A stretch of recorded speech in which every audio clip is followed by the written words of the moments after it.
Guys, nandito ako ngayon sa EV Summit 2025 dito sa SMS Convention Center. And meron naka-caught ng attention ko ito. The Jayco EJ6. Actually, medyo familiar yung mukha. Pero kayo nang bahala. Tignan nyo na lang mga bossing. Ito. Ayan. Tignan nyo siya. Grabe, ang cute.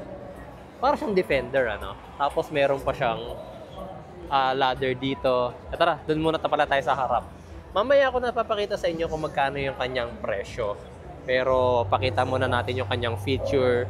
So dito, nakikita nyo yung kanyang projected headlight, yung kanyang DRL, tapos ito yung kanyang pinakaharap. Yung front grille niya, wala masyadong ventilations, no? Ito lang, maliit lang. Tapos ito na yung pinaka front bumper niya na mayroong mga parking sensors, of course. Tapos ito yung kanyang front camera.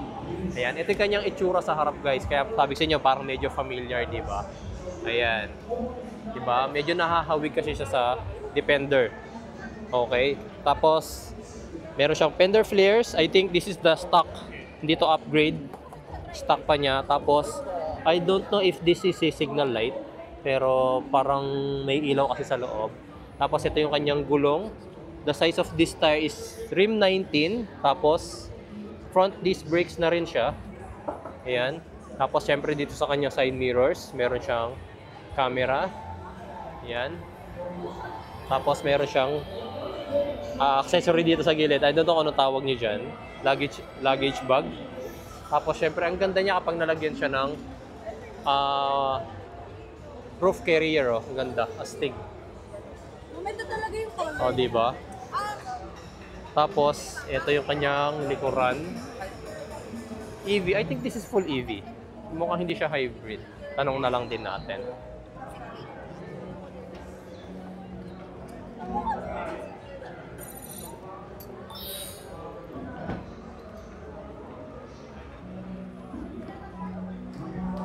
And guys, so sa mga nagtatanong, full electric nga pala itong EJ6 na to. Hindi siya hybrid. Ayan, tignan natin. Excuse po, thank you. Ang ganda pa naman ng loob nyo guys. So, tapos tignan nyo yung steering wheel niya. Ang ganda ng kanyang door sidings. Full electric pala, mami. Ano kasi, may range anxiety rin ako. Excuse po. Ay, ang ganda oh. Pwede siyang pang off-road. Tapos may air vents na rin para sa mga passenger. Ayan. Tapos mayroong Type A and Type C charging port. Tapos panoramic sunroof. Yun o. Yung galing ng ano. Infotainment no. Astig. Diba? Mura lang siya guys. In fairness. Check natin ha. Yan o. Oh. Yan. O, diba? 5-seater siya. Tapos, ito yung kanyang compartment na meron siyang repair kit, tire repair kits. Tapos, din siya, oh. Ayos. Tapos, yung gantong pintuan, alam ko na yung gantong pintuan, hindi yan binabagsak. Lalapit mo lang. O, diba? Kung saan na siyang lalapat. Naglalak na siya. Huwag niyo siyang binabagsak. Okay? Ayan. Ganda.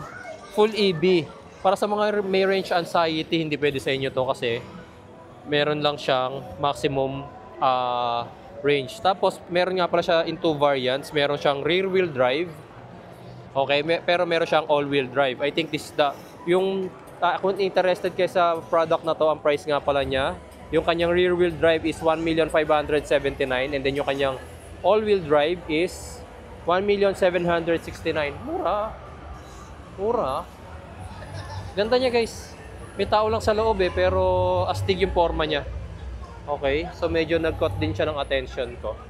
Kaso talagang nasaan na yung eye ko ngayon, naghanap nga ako ng van. Yung van talaga gusto ko kasi kailangan ko ng maraming seating capacity. Hindi ako tumitingin sa mga models. Meron din sila yung E5.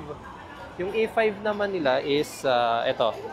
1,379,000. This is a 5-seater. Check na rin natin. Astig nung mugs, oh. Ang cute. Size 80 na mugs. Tapos yung kanyang DRL. Ito yung kanyang front headlight. Na mukhang nandyan na rin yung kanyang fog lamp sa ilalim. E5. Diba? 5-seater lang to guys, pero astig. Ang ganda ng interior nito, nakita ko na kanina, di ba? Tingnan nyo yung combination ng kanyang door sidings. Khaki or beige and blue. Tapos, ang ganda ng kanyang finish. Tingnan nyo naman, naka-uniform yung kanyang combination dito sa upuan, sa center console, and sa kanyang dashboard. Talagang ganun na ganun yung kanyang ano. Tapos, meron pang ambient lighting dito ng kotse, oh. Oh, di ba? Tapos, ang lamig ng aircon. Tapos ito yung kanyang infotainment and then yung kanyang cluster gauge. Tapos, ano to? Cup holder. And, what's this one? Cup holder again? Ay, hindi mo pala to cup holder. Anything you want to place there.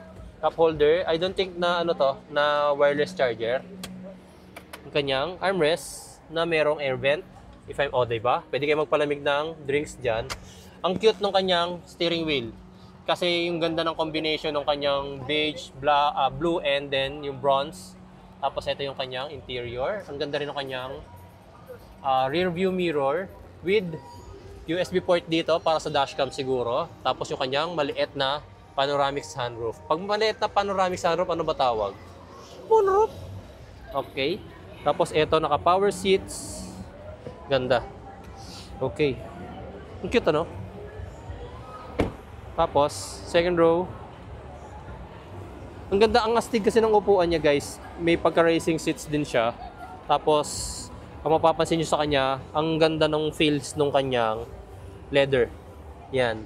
And then yung kanyang armrest na merong cup holders. Tapos, ang kagandahan dito, meron na namang aircon for the second row passengers. Tapos, merong Type A and Type C charging ports. And may ilaw din dito. Okay. Ayos. Tapos, medyo matulis yung kanyang rear. Ang tulis, di ba? Ayan. Then, check natin. E5. May rear camera rin dito. So, 4 din yung camera niya for the 360. And naka-power lift gate na rin yan. And, syempre, the magic, what? Ano lang to? Yung kanyang early warning device. Nasa ilalim yung kanyang tire, tools. Pero mukhang lagayan din siya ng reserve tire, ano? Wala kayang reserve tire to. Yan. This is the Omoda E5. So, ang presyo niya mga bossing is 1,379,000. 5-seater, full electric. Ayan, full electric ang isang ito. Ayos.